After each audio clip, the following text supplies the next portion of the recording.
Welcome to Equinox, where Rob and I are striking the balance between the light and the dark. This is episode 39. My name is Joseph Darnell, and I'm joined by my doctor and yours, the man on the show, Robert Carter. Hello, Rob. Hello, Joe. It has been a beautiful, dismal December. How are you doing, my friend? Oh, well, I'm a little disappointed because it's been cloudy and rainy for 2 days, and I'm trying to follow Jupiter and Saturn, which we'll talk about a little later. Yeah, it has been just downright foggy, misty, cloudy, dank outside. I wanted to go out and blow my leaves, and I can't do it because they're all soggy. It's sick. Yes. But thankfully, we have much better things happening on Equinox. It's always bright and sunny and cheerful on the podcast waves. Oh, I like that. Mm-hmm. Turn your eyes away from the dismal world and let's focus on some of the amazing things in science and perk up our attitudes and enjoy life for a little while. Yeah. That's a good motto. It's a little too long, but I like that motto. Speaking of the show, though, I have a little confession to make, Rob, and I wanted to apologize to some of our listeners who probably caught that a little bit of my audio got poor in the middle of the last episode. And did you catch anything odd? If I caught something odd, I would have chalked it up to my phone buffering or something like that. Yeah, that makes sense. And I listened to that episode while I was clattering around in the kitchen and doing other odd jobs. So yeah, in fact, the phone was sitting on a counter, wasn't even always in the same room as I was. I could hear it, but so I don't know. I didn't notice. That makes complete sense. If you were listening to this while running on the treadmill or chopping some onions or taking out the garbage, who knows? It's kind of strange that I listen. Mm-hmm. Is it strange that I listen to my own podcast? No, not really, because it's different.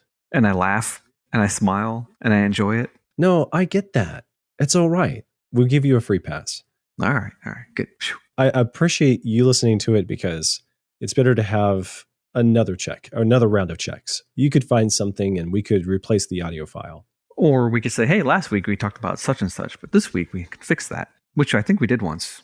Right. And it is also good from time to time if you're referring to a subject you have discussed in the past that you just get refreshed on what you said 3 months ago when you're going to bring it back up and kind of build upon what you previously introduced. So I've referred to a number of episodes when I knew you are going to continue talking about the subject again. So it's helpful. So the issue, though, that happened for episode 37 was that, and I've never encountered this, just a brief apology, I'll make this quick. There was a part around the 19-minute mark or somewhere between 19 and 22 minutes into the recording where my audio went on the fritz. And I've never seen anything like it. My voice sounded normal, but then progressively there was this digital noise that sounded like a thump thump thump thump thump thump thump thump thump thump thump thump thump thump thump. And then if I started to talk, it got louder. There was several things I said I had to completely take out of the show because they were so distracting and just annoying to listen to because of the strange sound. Don't you have 2 audio recordings? Very good point. So I ordinarily have 2 audio recordings, and this time it did as well. But this is the first time that this other mistake had occurred. The backup recording was not recording from my professional audio mic equipment. It was recording through the computer. I've done that. Yeah, you know that I've done that. Yes, I know what this sounds like. It sounded like I was coming from the bathroom or something on the other recording. So, too bad. Technology is the bane to all people who depend upon it. And, we've had our trials, but I'm really happy with the way that most of our shows sound. So my apologies, everyone. You lost a little bit of the content, but we try to make the audio as good as humanly possible. And if the audio was a mess, we would never publish it.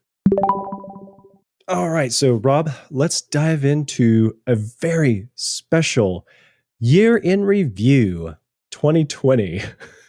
Rob, I did not expect the year in review. I knew we would do this, but I didn't expect the year in review to be such a peculiar year as 2020. Oh, tell me about it. However, we're not going to do the history of 2020 or the malaise of 2020 or the depression of 2020. No, we're going to do fun and interesting things that other people might not think are fun and interesting, but we thought were fun and interesting to share with our audience. Yeah, there's been events that always happen year in and year out that affect science all over the world. So, other than the pandemic, many interesting science discoveries, innovations, and flukes occurred. And we wanted to highlight some of our favorites. So, you went to the source of all knowledge, Wikipedia. Not at first. Oh, okay. I was doing lots of Googling and lots of researching on websites because they're all, all different science websites are coming out with that, top 10 discoveries of 2020 and things like that. And honestly, I found most of them kind of boring. And even though it might be something profound, maybe I didn't understand it well, or just like, that's not interesting enough. And so I kept digging and digging and digging. And I came across the Wikipedia pages that describe on almost daily, but definitely by month, all these different scientific things. Now, I don't know who compiled it. I don't know if they missed a lot, but I probably found 50% or more of my list that we're going to present today to the audience on Wikipedia. So it's not like I'm a cheater and I'm just, going to there for any sort of scientific content. It was a place where someone was pointing something out. Like, oh yeah, that. And some of the stuff I didn't know, I hadn't heard about, and some of the stuff I did remember. So it was just a good source. Yeah. We're going to hear a lot of it. And I appreciated that you weeded out the ones you weren't especially interested in. So we just got the curated equinox highlights of 2020. So I will begin with the first, and this one was interesting because it's one exception. We make the rules and we can also break them.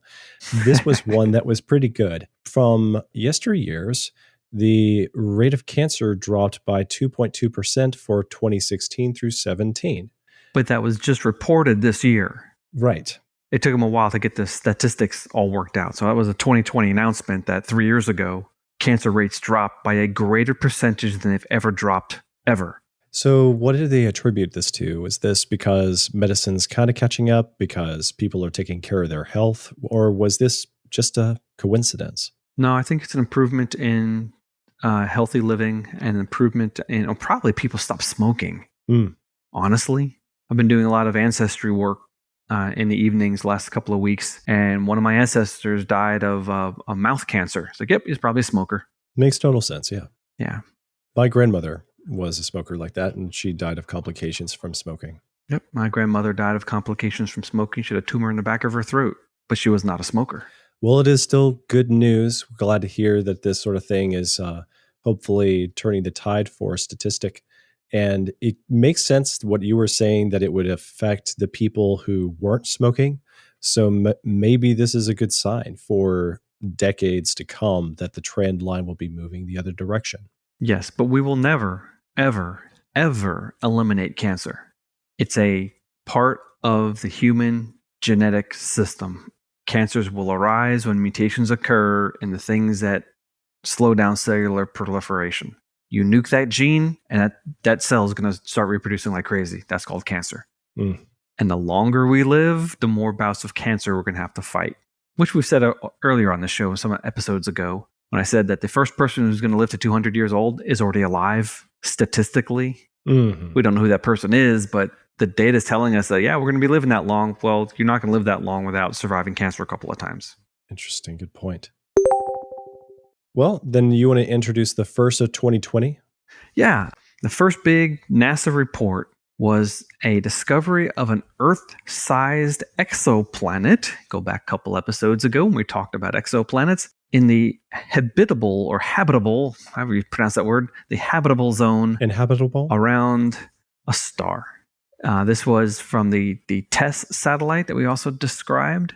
Now, this star is 100 light years away. So it's awfully hard to detect planets, but it took a super sensitive system, which is the TESS satellite. And what they're doing is looking at stars that get brighter and dimmer in a periodic nature. When it gets just 1/1,000,000% dimmer every 365 days, you say, oh, there's a planet orbiting at the same distance as Earth, depending upon the gravitational attraction of the star, that is. But whatever. It's just a cool thing that the first Earth-like exoplanet was a really big deal. And they're now estimating how many Earth-like exoplanets might be out there. And there will be, in the near future, hundreds. Really? Most of them won't be livable. They either won't have an atmosphere, or they have something poisonous, or the star won't be stable enough. But yeah, there will be a lot of Earth-like planets out there. So when you say that they're making an estimate of how many there could be, will be discovered, can they make an accurate estimation by just knowing one such example? Based on the number of exoplanets that we're discovering and the rate at which we're discovering them, they can start making some guesstimates. They could easily be 50% or 100% off, but it's not like they're just totally guessing. And I just got to make a comment. One thing I'm not crazy about with this report is the name of the planet. Why are we calling it TOI 700D, lowercase d? Like, can we give it a legit name? What is the thinking behind this? Joe, how can you name all the stars? Well, we're creative people. We're mankind. Well, we named 9 planets in our solar system. We just need to keep going. But there aren't enough words to name all the stars. We'll be talking gibberish, which is what that is.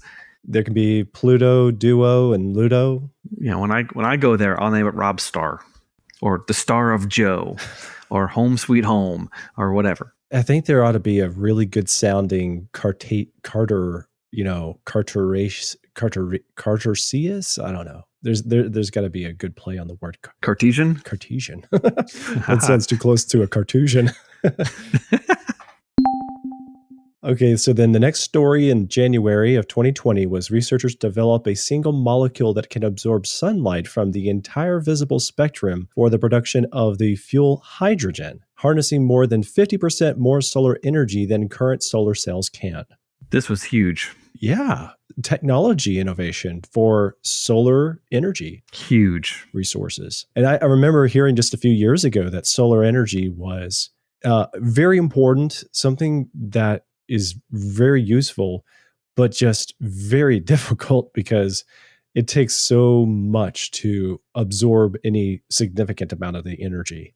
Yes, but in the last several years, the cost of solar cells has plummeted and the efficiency of solar cells has only gone up.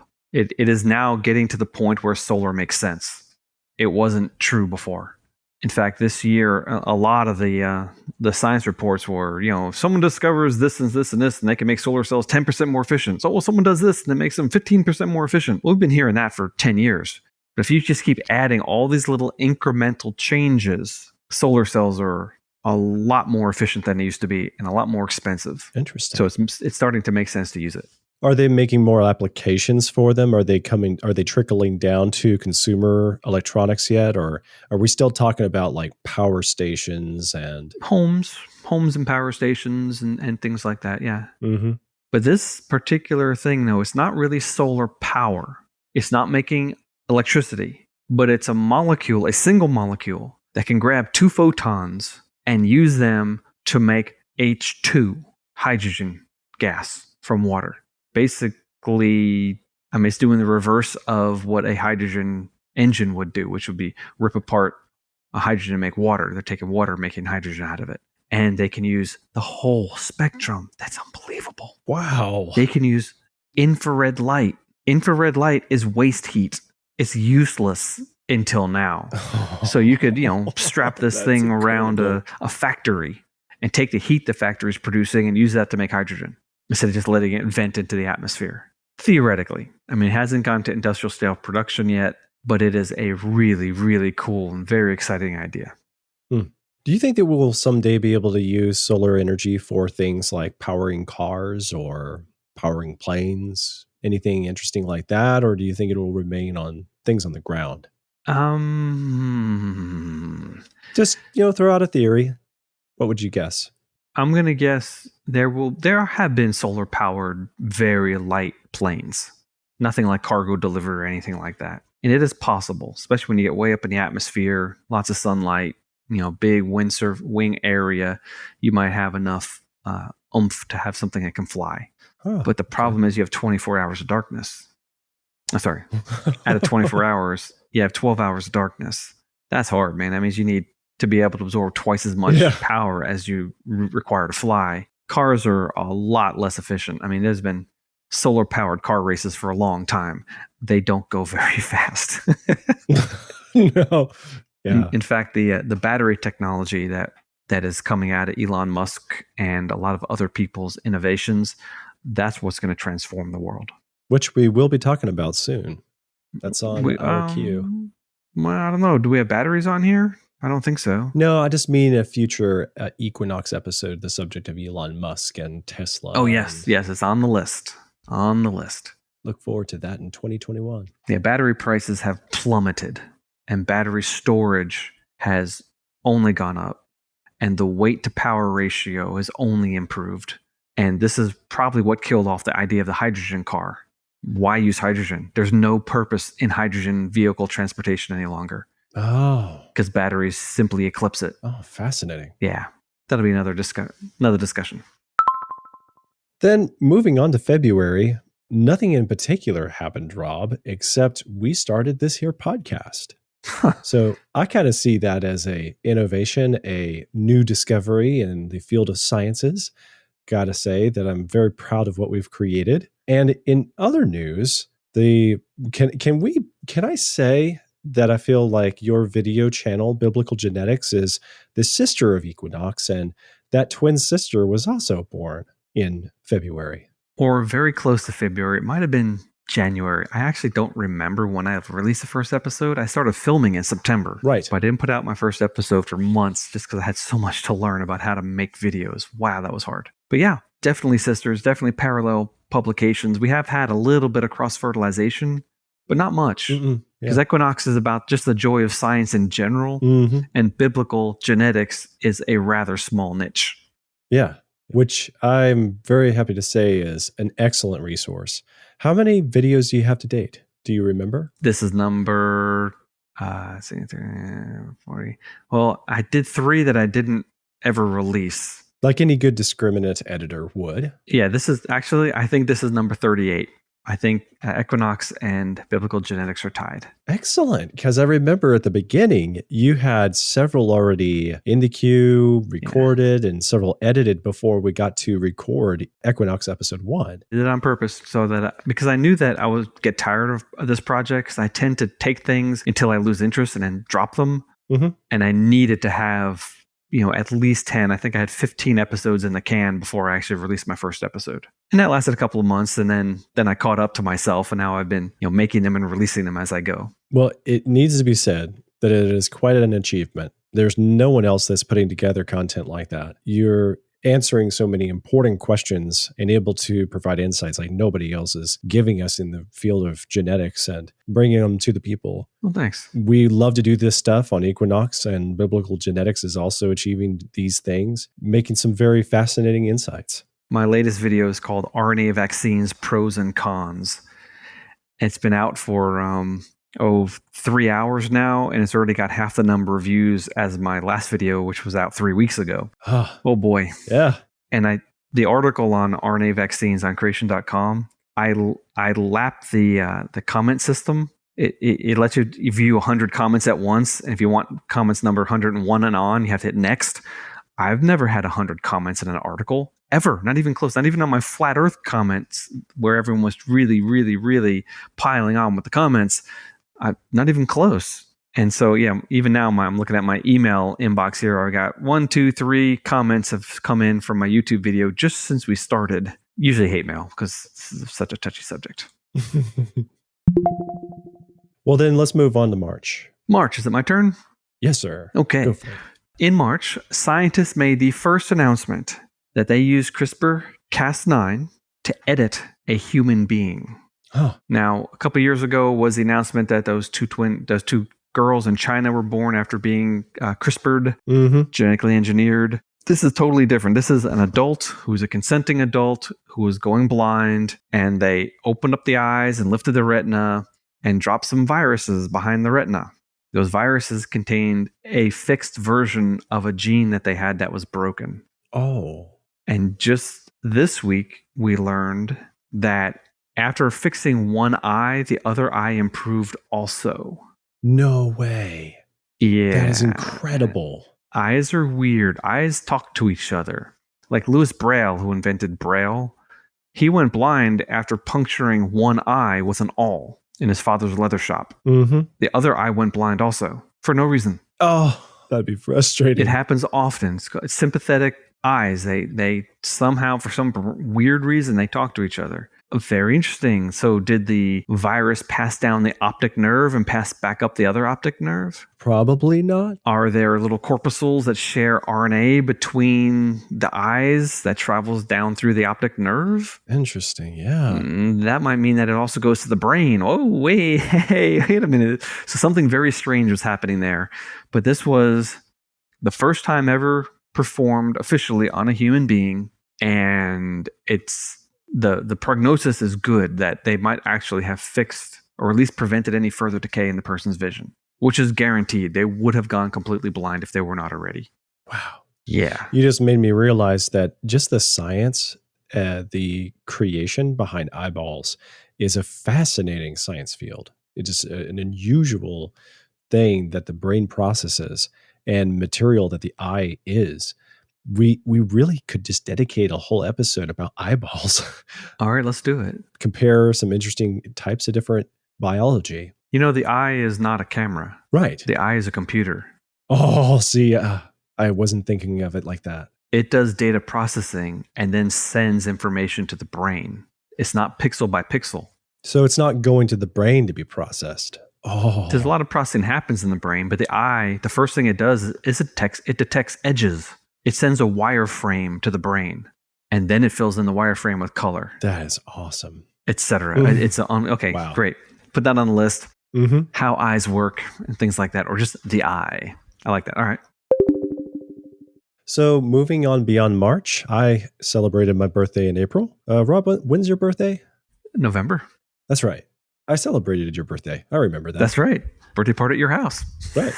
Again, when we record these episodes nice and late, my short-term memory and my memory fails me in general. So then besides that, there's nothing that we wanted to highlight from April. And then May, I celebrated my first wedding anniversary. Woo-hoo! That was a wonderful occasion. And we were very excited about that. May is a lovely time to get married, Rob. I got to tell you. Then we move into June. Now we get back to the science news. I'll let you read this one. You'll let me. Thank you. Wow, I'm so privileged. Duck poop contains live fish eggs. Okay, so I'm not terribly surprised because I know that there are other things that can get through digestive processes and come out the other side. Like corn? I mean, what do you mean? Yeah, or maybe a penny or I know that there are parasites. Yeah, but there's also an example of, I forget what kind of animal, varmint it is, but there's some animal that they feed coffee beans. Yes. Then supposedly they're unique premium coffee beans that they sell.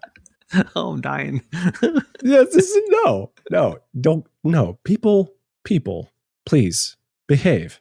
But this is an interesting point. Ducks can. But a fish egg is not a coffee bean. It's squishy and soft, and you wouldn't expect it to not be digested. And it was actually a big surprise. So would this mean that theoretically that there could be fish alive today that first went through the digestive tract and then got back into the river and the oceans and the lakes and survived? Yep. That is incredible. It also helps explain biogeography and the distribution of different fishes. Oh, because they're not necessarily where you would expect them to be all the time. And they might get to a place faster than you might expect. Oh, that is wild. So before we're like, oh yeah, they must have stuck to the duck feather or their feet when they're flying or something like that. And so they had a valid way of getting fish eggs around. But now, actually, it's through the digestive tract, which is a whole different ball of wax. It's a really, really cool idea. Actually, it also helps biblical ideas of the spread of fishes after the flood. Oh. So if they're only surviving in one place, well, they can get around from that one place as soon as the duck lands in the water, starts gobbling up some of the fish eggs. Cool. So would this mean that the researchers had this hypothesis and then set out to prove it? Do you know? Or was this just discovered along the way? Like, oh, look at this, guys. There's this. Hey, you see these eggs? Yeah. What was it? Yeah, I'm not sure. Something's telling me this is a serendipitous discovery, but I'm not sure. And I don't want to negate the work of good scientists here. Okay. All right. And I'm wondering now, though, I wonder if maybe the fish eggs are extra tasty to the duck, or if the fish provides something like, sugars or something, or some sort of nutrition on the outside, but the inside doesn't get digested. I wonder if there's a mutualism here. Can you explain what a mutualism is? It's something that benefits both parties. Not necessarily obvious why they do it until you realize with a little more investigation, oh, look at that. This is actually something that was good for both parties. Interesting. Yes. Instead of the evolutionary red in tooth and claw sort of idea. Yeah. Huh. Yeah. I'm always looking for mutualisms because that's God's design. Everything else is broken. Well, that is why this episode is going to get a crude PG tag rating on the podcast sphere. Going to have to warn people that it gets a little bit crude in this episode because of that subject. All right. This to me was totally cool. Totally cool. This goes back to a conversation I was having with a creationist physicist years ago. We're sitting at a restaurant and we're talking, and I was just idly twirling my coffee coaster or coffee saucer. And I stopped. I said, wait a minute. And I looked at him. I think I've recounted this story on Equinox before. And I said, does the universe spin? And he goes, that's a very interesting question. You're not the first person to think of that. We can't know. So what do you mean? He goes, because we can only detect the light arriving now. If the whole universe were whirling around us, we wouldn't know. We only can see a star or a galaxy where it was when it released the light. I said, oh, what a pain in the neck. But this new idea, when you look at pictures of space and you see lots of galaxies in a picture, they look like they're all oriented randomly. Oh, fine. Yeah. Mm-hmm. But after scanning hundreds of thousands of galaxies, they found a 2% correlation. Doesn't sound like a lot. What do you mean by 2%? That means that most of them are random. 2% are not random. 2% are aligned. Wait a minute. How do you determine that something is or isn't random by its alignment? And just like, all we're looking at is it's dots. The law of big numbers. Really? Yeah. Whoa. If you would expect, given, let's say, 100,000 galaxies and 360 different degrees in two different directions. Well, I don't know how they measure it because you can turn it in two different ways. But all the different possible orientations, you'd expect maybe 0.1% of all the galaxies would line up in any particular orientation. Left to right, up or down, all the different ways you can twist the three-dimensional object. But too many of them line up. Way more. I mean, the chance is like 1 in 40 billion that this many would line up. And yet, according to Big Bang Theory, if two things are more than 13 billion light years away, they've never been causally connected. They can't see each other. They're expanding away from each other faster than the speed of light. So they were expanding faster than they were taking shape. No. So those galaxies were taking shape after they had expanded and spread apart enough that they wouldn't have had any influence on each other. Is that the theory? They're invisible to one another. Okay. They're literally moving away faster than the speed of light from each other. There's no connection between those things. There's no physical connection, period. Now, we can see both of them because they're not 13 billion light years away from us. There might be 8 billion in one direction and 5 billion in the other. So we can see them, but the other ones can't see each other. Now, granted, I'm using Big Bang terminology. Don't agree with it, but this is just part of their model, which makes this fun. And what they showed was that, hey, the galaxies over in this direction, a lot of them are spinning exactly the same orientation of the galaxies over in that direction. And the only way to explain that is if there's a larger structure to the universe, something unexpected. The whole thing about Big Bang is random, unconnectedness. It's one of the giant assumptions behind it that there's not an overarching reason for any sort of large-scale structure. Because if there is, wait a minute, maybe there's something different going on. Maybe the physics is different. And one of the other things that came out of this study was they determined, according to their own Big Bang ideas, that some parts of the universe are expanding faster than others. And all the warning lights went on in my mind when I heard that. That violates another assumption of the Big Bang Theory, is isotropy, that the universe is isotropic, that it's the same everywhere you go. Oh, yeah, it would make sense. Mm-hmm. If some parts are expanding faster than others, you can't date any particular part. Craziness. Anyway, yeah. Little hints of inconsistencies in Big Bang Theory, which I love. That in itself doesn't disprove it. It's just one more little inconsistency to add to the very long list of inconsistencies. So after we had a June wrap up, we didn't have anything to note in July, but I'm sure scientists were very busy everywhere. Then in August, we got the dwarf planet Ceres is water rich. So one thing I know about Ceres, Rob, and maybe it was one of the reasons for the cause of confusion. I remember when we had our episode about the solar system, you mistakenly misplaced the asteroid belt. Yes, I did. Yeah. But grant you, it is easy to get those out of order. And what's interesting about Ceres is that it is a dwarf planet in the solar system as part of the asteroid belt. Yes. And so we don't usually talk about the dwarfs like we do the regular planets, but it's an interesting point. If you've come across Ceres, it just looks like a smaller moon. Yeah. It kind of resembles our moon from the photography. Yeah. And it doesn't seem all that big, and it's got lots of craters all over the place from being hit, pummeled. But it's large enough to be a sphere. Right. That's the cool thing about it. It's big enough that gravity squishes everything into a sphere. It's not like a blob or an oblong, like a potato shape. I was just trying to see if I could find an example for the radius dimensions. It's 500 miles in diameter, I think. Might be the radius. It looks like the radius is 469 and the diameter is 939. Okay, so 500, I rounded. Nothing to sniff at. Nope. So it's got water and Mars doesn't. That's not fair. Oh, no, that's another announcement from this year. The detection of water emanating from the middle of Mars, not the polar regions where we know that there's ice caps. Oh, yeah. And water, and maybe even liquid water. But water is coming out of the ground of Mars. Whoa. The occasional dust storms lift that water into the upper atmosphere where sunlight obliterates it and rips it apart into hydrogen and oxygen. So Mars is constantly losing water, and that means there might be a lot of water under the surface of Mars, which is between the Ceres announcement and the Mars announcement, this is good news for human exploration. Because if we have abundant water, we can live. We can live very well if there's a lot of water. If there's not a lot of water, we're going to struggle. So this is an article from September of 2020. It says, researchers have detected a group of lakes hidden under the red planet's icy surface. From this story, they had 3 that they had identified so far. Cool. Well, yes, it's a very cold planet, Rob.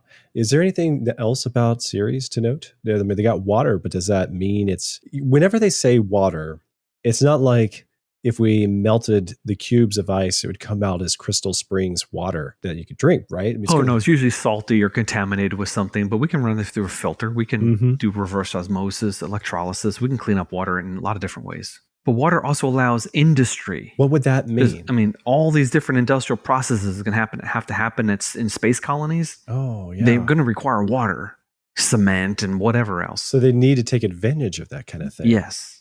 We need tons of water, not just enough to keep a human hydrated. We need a lot more than that. Interesting. Could you imagine being the first person to swim in a pool on Mars? Oh, wow. Yeah. Oh, man. That'd be a story. Is it my turn? Yes, sir. All right. One of the largest stars in the sky, in the constellation of Orion. I like to pronounce it Beetle Juice, not Beetle Juice. Dumb movie anyway. Yeah, it does look kind of like that. Beetle Juice. It's one of the only stars we've actually been able to image the surface of the star. It's not a point of light. It's large enough that we can actually measure its size. It's close enough that we can do that too. But this year, twice, it had a sudden dimming. It went from a big bright star to not quite so bright. And the star got smaller and it came back again twice. What? Yes. Scientists have traced this to a super, super hot jet of material that got ejected from the star. So in other words, it's not stable. It's a boiling cauldron. Oh. And some people are worried it's going to go supernova. And that's not good because it's too close to us. Really? Yeah, I mean, well, the light is getting here now, so whatever happened a long time ago. All this the jet and the wobbling and the dimness, and it's now reaching us. If that thing goes supernova, it already went supernova. We just don't know it yet. Yeah. Do you know what exactly that would mean for our solar system? No, it might sterilize life on Earth. Wow. It depends on all sorts of different things. But a couple months later, in August, they realized that they had Beetle Juice wrong. What? It's actually 25% closer than they thought. Oh, that's even better. But that means it's also smaller than they thought. Oh, well, because one of the few stars we know its diameter in the sky. We can measure the width in a super powerful telescope. And if it's closer, that means it's smaller. Weird, huh? Yeah. Wow. How is it we missed that? Guys, it's a lot closer than we thought. Whoa. It's like, it's like when you've got your binoculars and you're looking at something out in the backyard and all of a sudden your kid like pipes up right in front of the lenses. Like, whoa, way too close. Which they always will if you have a pair of binoculars. Yes. And then for a change of subject, we enter into September, and genetic analysis of 400 ancient Vikings showed us that many of them came from far away. Now, that is not to say that they came from another planet, but what we mean is from another land. And would that mean that some of them were natives to the region and then they intermarried? Is that what we discovered? Intermarried or slaves, or they conquered. Just joined the raiding party. Hey, can I come along too, guys? Yeah, sure. Yeah, it seems what a lot of conquerors like to do. Well, the whole idea of, the blonde hair, blue-eyed Viking is wrong. There are a lot of people that would not look like your typical, stereotypical, I should say. Not most. It's not like every Scandinavian has blonde hair and blue eye. That's ridiculous. It's not true. Right. But a lot of Vikings would not have looked like that because they came from far afield. They were not a homogenous race of people. They collected a lot of other people along the way. Cool. That is very interesting. So when they say that they had 400 Vikings, were they looking at their genes and comparing their genes? Was that how they determined this sort of thing? Yep. How much did they learn from the genetic information? Was there more that they could glean from that? Oh, I'm sure they're going to be gleaning information from this study for a good long while. Because ancient DNA, it's gotten so good now that they've almost got high quality genomes from ancient people, which is unbelievable. The 1,000 Genomes project wasn't even high quality, and that was living people. Now they're taking people who died 1,000 years ago and getting very good data out of it. The technology is improving incredibly quickly. How far back could it go? Would we learn more from genetic information of people more than 1,000 years old, 2,000 years old? Yes. Or does it kind of break down around 2,000? I can't exactly say. You're not going to get a super high quality genome from a 100,000-year-old individual. I mean, the DNA would just simply be eradicated, which is one reason why when we pull all this DNA out of Neanderthals, I don't think they're 100,000 years old. But we have gotten some pretty good results, even from Neanderthals, that they claim, 30,000-year-old Neanderthal. And I'm going to say, okay, this is early post-flood. Still, this is pretty recent. Well, then you want to introduce October? Yeah, October was an amazing month. Some weird things happened. The first thing I remember in October was scientists saying that they had found a very odd thing in the atmosphere of Venus. It's something called phosphine. Now, phosphorus is usually in phosphate form, but biological life can make something called pH3 or phosphine. It's a metabolic byproduct for a lot of microorganisms. And they detected phosphine. They said, "Oh, there's life on Venus." Yeah, no. Early, as soon as that report came out, people were like, "Man, your detection is off. You did something screwy with your instruments." And sure enough, several months later, they went back and they checked everything and said, you know what, guys? Yeah, we retract that claim. It didn't really happen. Too bad. Because I could imagine life being in Venus's upper atmosphere somehow. I mean, we have microorganisms in our upper atmosphere. I don't know if they live up there, but they're definitely bacteria. The thing is, they can never cycle down to the lower atmosphere because then the sulfuric acid clouds would eat them. One time you were talking about the moon and you mentioned that some microorganisms could have gotten to the moon. Is it possible that any could have gotten from Earth to Mars and Venus? Yes and yes. Venus is even easier because it's falling toward the sun. The problem is that the heat of reentry would sterilize any rock from Earth. Plus, the transfer through the solar system. I mean, the sun is really hot in space. Space is not cold. Space is burning hot. And any rock flying through space is going to be rotating and basically cooking on every side. So the possibility of life getting off of Earth is remote, but it's not zero. So then also in October, NASA's OSIRIS-REx spacecraft briefly touches down on Bennu. Bennu! What a great name. Yeah. Now, that sounds like a name I can get behind for a body out there in space. They're doing it right. It sounds like something out of the Star Wars universe, actually. And it looks like something out of the Star Wars universe. It's not like Ceres. It's not a round thing. It looks like a flying bar of gravel. And it's not very big, so there wasn't much gravity. Just enough gravity to hold all the particles together. But when the spacecraft touched it, it sunk. And the legs of the lander went down like a foot instantly. Ooh, and they had they had like a scoopy thing that was designed to like come down and grab some of the material, and they blast away, and they're going to take the material back to Earth. But the scoop was too full. And they're like, we don't want to lose anything, but we have to shut the scooper because we're going to lose everything. And it took them a while to figure out how to close it because it was like jammed with gravel. It was like landing on a rocky marshmallow.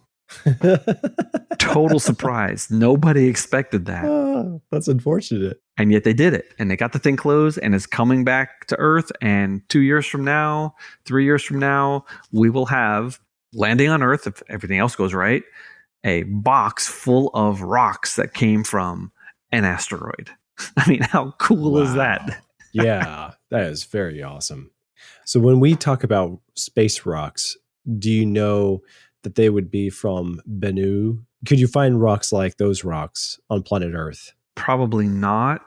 But as far as asteroids go, there are a lot of different types of asteroids, and each type has a different composition. But I bet there are a lot of other asteroids like Bennu. I'm not sure. There are people who are estimating there are quadrillions of dollars worth of rare metals out on asteroids, like gold and platinum and things like that. Oh, interesting. But iron would be more useful for space civilization. Oh, yes. Gold, whatever. Okay, electronic contacts for things, maybe. But gold, it's not. We're not going to have a gold-based economy in space. A gold-based rush in space. Yeah. Gold rush. And once you find that asteroid that's a mile wide, made 100% of gold, well, gold prices across the solar system will crash because you just flooded the market. That is hilariously bad, but it just makes sense that that's exactly what would happen. It sounds like something out of a science fiction novel. I'm sure somebody's done it. I just haven't come across it. So the best thing that happened in November, we're going to save to the end. Oh, because this is the best thing that happened all year. This is just, we got to save it. Yes. All right. Okay. So my turn? Yes, sir. All right. December was awful. December was horrible. The Arecibo radio telescope collapsed. Oh. At one point, this was the largest radio telescope in the world. One of the James Bond movies had a famous fight scene there. It was rewatched that movie earlier this year. Okay.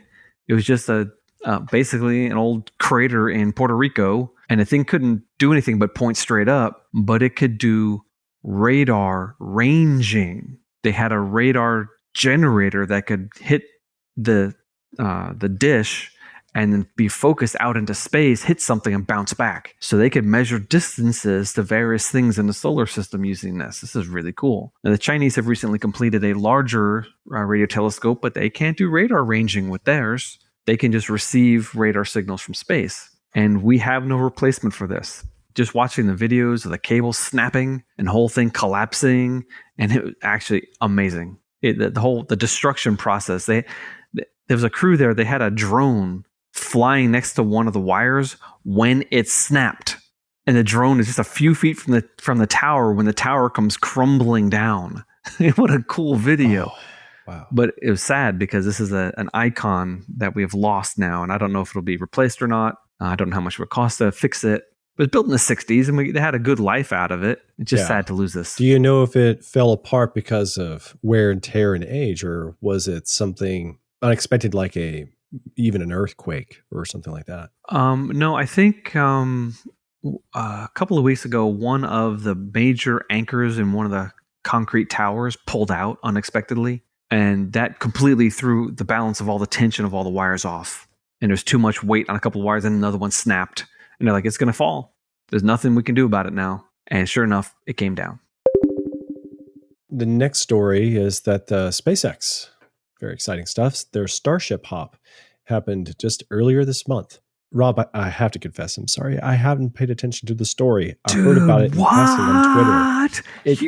I just got busy. No, dude, you drop everything in life to watch a SpaceX Starship Hop, man. This is the future. This is humanity going to Mars and all that kind of stuff. No, I'm kidding. I am ashamed. And plus, it was just a flying thermos, basically. It looked like a silo, but it worked. When we say that the Starship hopped, what does that mean? Does it mean it took off, it went somewhere, it landed, it took off again, went somewhere else, and landed again? Almost. They went on 3 engines way up in the air, far enough that you could easily see the curve of space, the curve of the Earth from almost space. And then they brought it down again and landed it in the same spot, or right next to the same spot it took off from. But the way they decided to bring it down was, if you wanted to use a rocket to get up and then throttle it down a little bit and slowly descend, that would take a lot of rocket fuel. So instead they said, we got this giant silo. This thing is not going to fly very well if we fly it sideways. So they did a belly flop. And they're belly flopping down toward Earth, this gigantic, very tall and extremely wide. This is wider than most rockets people are familiar with. It doesn't look that big because it's so fat. It's weird. It's not the right proportions. Oh. And as they're belly flopping down, down, down, down, down, down, down, down, they restarted the engines and stood up right before it crashed. And then almost did a perfect landing on the cement pad where it's supposed to land, except it hit a little too hard and blew up when it hit the ground. This thing looks awesome, though. It looks sort of... It's so Buck Rogers, man. It's so Buck Rogers. Yeah. Unbelievable. It's got those big wings, and the wings were actually functional and helped it to fly. I love it. And, that was Starship 8. Starship 9 is almost ready to go. And 10 and 11 are in the wings. They're cranking these out. SpaceX also launched more rockets this year than any other company. They just had another one go off Cape Canaveral just recently. I just saw another video. One of my favorite YouTubers is Scott Manley. He does a lot of space stuff. Yeah, The Everyday Astronaut's another one of my favorites. He's just a regular guy. But Scott Manley was just today commenting on a little teeny rocket that was made in California, shipped up to Alaska, and another company. And they're doing little things with very simple technology. And they launched that thing out into space. And they got video of it. And yeah, so we have all these different competing companies trying to take the slice of the future pie, and it's going to be huge. As long as we don't have a giant war, as long as the economy doesn't crash, whatever, we're going to Mars. This month has been a very eventful month already for 2020. It has been. The next story was the RNA vaccines. It's going to change a lot. Was it my turn? Oh, I might as well do RNA vaccines since I wrote a giant article and did this almost half an hour long YouTube video, which is now flooding my inbox with comments. And I have 5 comments that have come in since we started recording. RNA vaccines. Hey audience, I don't care what your view of vaccines is. I don't care if you think they're dangerous or not. Put that all aside. Just from the technology of this is amazingly cool. I don't think anybody was expecting it. For comparison, if you're new to the subject, it kind of reminded me of how a few years ago, people were all excited about things like 1080p HD televisions. And then everybody very quickly learned about 4K before they had gotten their 1080p television home. They announced 4K. But then in the news... I just heard today that they decided upon the standards that will allow for 8K. Yeah. That's coming. But then you know what they are also talking about is holograms. People are talking about this sort of thing. And the reason I put that out there, it's kind of like, wait a minute, what? Holograms? Well, it's kind of like that. To me, the sound of RNA vaccines versus everything you already knew about vaccines. Everything you know about 4K and 8K and 1080p, it's just the same thing, but bigger. And then somebody comes along and says, hey, we're working on holograms. And that's not the same story, but it's going to meet a particular interest in the visual medium. And that's how RNA vaccines strikes me. Yeah. The first vaccine was literally dried scab pus from a cow injected into a human arm. Oh, why we thought that was a good idea. Well, I'm sure they had a very good idea. Yeah, it protected against smallpox. Right. But it took us thousands of years to get to the point we realized that would be a good idea. That was the beginning of the end for smallpox, which was finally eradicated a couple decades ago. But that was crazy. It was unhygienic. It would not pass any modern safety protocols. And yet, just about all vaccines up until recently were, let's take something, a bacteria, a protein, a virus, a heat-killed virus, a slowed-down virus, whatever, just parts of stuff, and stick it in your arm, and your body will start making antibodies to it. But the RNA vaccine is like, no, let's just put RNA and get the cell to take it up, and then the cell will start making the protein, and the body will naturally make antibodies to that protein, and boom, it worked. And we're talking 90-95% efficacy rates. And even though there are some reports of bad vaccine reactions in a couple of people, this is true. But compared to the number of people that would die if they got COVID-19, the number of people that will die if they get the vaccine is much, much, much, much, much less. And there's great hope that this is going to start working toward the end of this silly pandemic. But even so, it doesn't matter if you think that the virus is not dangerous or not. Just from a scientific standpoint, this is really cool. It allows us to develop vaccines literally in a couple of days. I think they made this in a weekend. Wow. A Chinese scientist released the genetic sequence of the virus. And I think over that weekend, they said, oh, well, take the sequence, go to the DNA printer, hit print, boom, done. And they've been testing the safety of it ever since then. So most of the vaccine development now is not in paperwork. I mean, the paperwork for developing vaccines was insane. It was Byzantine. It took a decade. And by that point, it probably wasn't any good anymore. This took a week. And then you have to start testing it for efficacy and safety. And they're only going to get better. I mean, in the future, it might be that you go and get one shot and all your vaccines are in that one shot. Wow. And that's not, it's too many. No, it's not too many. The number of viruses and bacteria that our body has to fight off every single day is many more times the number of things that will be vaccinated against. That's amazing. Yeah. Wow. So anyway. Very interesting discovery. I think that may be not necessarily the most interesting, but still probably just about the most important for 2020's situations. So that's very good news. We needed a silver lining to 2020, and maybe that kind of circumstance is what it took to make this important discovery. Well, we do need a silver lining, and I'm going to let you read to the audience the silver lining. But this is the most exciting thing, maybe even in my entire life. Go. So the good news is that, we knew about chocolate. Chocolate! It's good for the heart. It is what everybody wants. It's at the top of their Christmas wish list. They want it overflowing their stockings. It'll give them Christmas cheer. So neuroscientists reported that a small randomized double-blind within-subject study of healthy young adults shows that dietary flavonols with cocoa powder can improve brain oxygenation at suboptimal baseline cerebrovascular reactivity to CO2. And when cognitive demand is high, cognitive performance. So that means it's good for college kids. Chocolate just might help you get through class, everybody. They just used a giant double-blind, placebo-controlled, blah, blah, blah, statistically defensible study to show that chocolate helps your brain. I'm so happy. This is what mankind is best at. Finding the real answers, making everybody happy. And at the end of this year, we can all say we're happy because we can eat chocolate because this actually really is good for you. When you have that new hot chocolate this holiday season, you can thank God for hot chocolate. And he knew that your body needed it, so he made it taste good.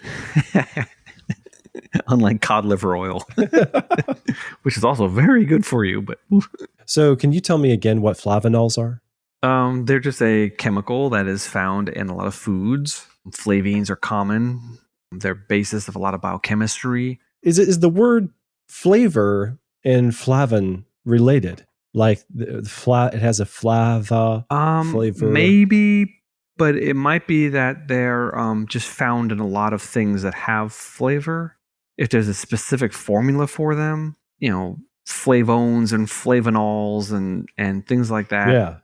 So I don't know. Okay. I don't remember enough of the chemistry, but I do know they have several carbon rings and several oxygens and OHs sticking off them. They're complicated little chemicals. So when I first read this headline, I was a little disappointed because I misread it. I thought they were saying that the neuroscientists had taken flavanols, which were good for you, and put them together with cocoa powder, and that together they found that this was improving brain functionality.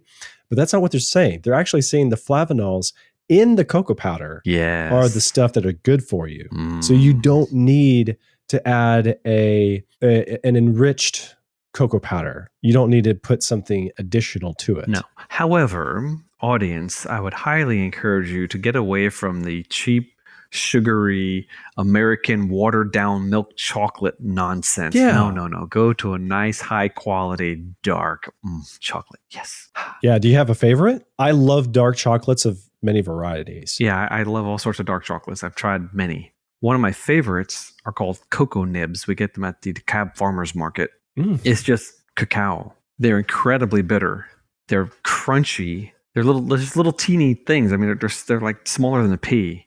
Chopped up cacao, and you put them in your mouth and you chew them up, or you let them sit there and soak. Sometimes they taste almost banana-like.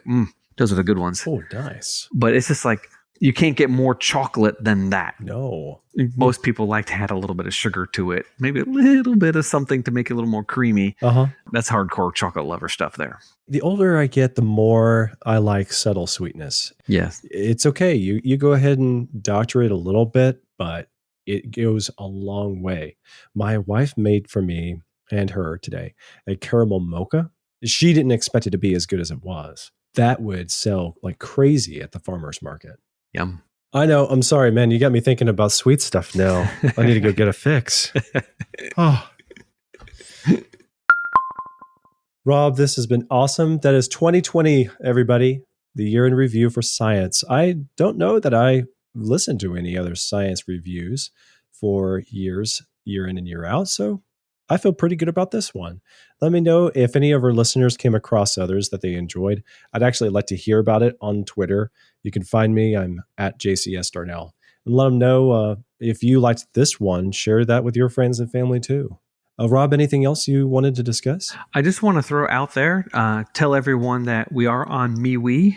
And we have an Equinox podcast MeWe group. And there's one particular person, thank you, sir, who's commenting a lot. Excellent. Basically everyone. But you can get on there also. Yeah. Okay. I don't know much about MeWe, but I'm on there with my biblical genetics and now Equinox. We just decided to do that instead of Facebook, just because, anyway. Makes sense. We're there, and we want to hear from you. You can communicate with us. Excellent. And everybody, just a heads up, because this is a podcast and we typically release episodes between Wednesday and Friday. The schedule for next week and the week after, we're going to take a break for 2 weeks so that you enjoy Christmas the way you should and all the holidays that you can get. I hope that you are going to have a wonderful, happy holiday season. We will be back with you the week of January 4th. So look around your podcast app for a new episode between January 6th and January 8th. The sooner the better. And thank you, audience, for a wonderful 2020. You made Equinox what it is by just being here and listening. And we appreciate so much the group that we have that's listening. We love you. I think that they are some of the brightest stars in the galaxy. So thank you again for joining us for this quest. If you found this episode interesting in any way, consider sharing it with your friends and family. If you want to dig deeper into just a slew of topics from today's episode, you can find the links to stuff that Rob and I introduced in the show notes on our website. They're available at nightowl.fm/equinox/39. The show notes are also with this episode if you subscribe to the show in an app on your phone or iPad or your computer. And you should also check out biblicalgenetics.com, which is Rob's other project, sister of the show. Biblical Genetics is also available on Facebook and YouTube, and is it also on MeWe? It is also on MeWe. Look at there! All right, where you can catch the videos and join discussions and comments. If you want to find me, I said I'm on Twitter. I'm at JCS Darnell. Or take a listen to my other show, Hi-Fi, which is available at nightowl.fm/hi-fi. And until next time, next year actually, goodbye, Rob. Goodbye, Joe. And thank you for listening to Equinox.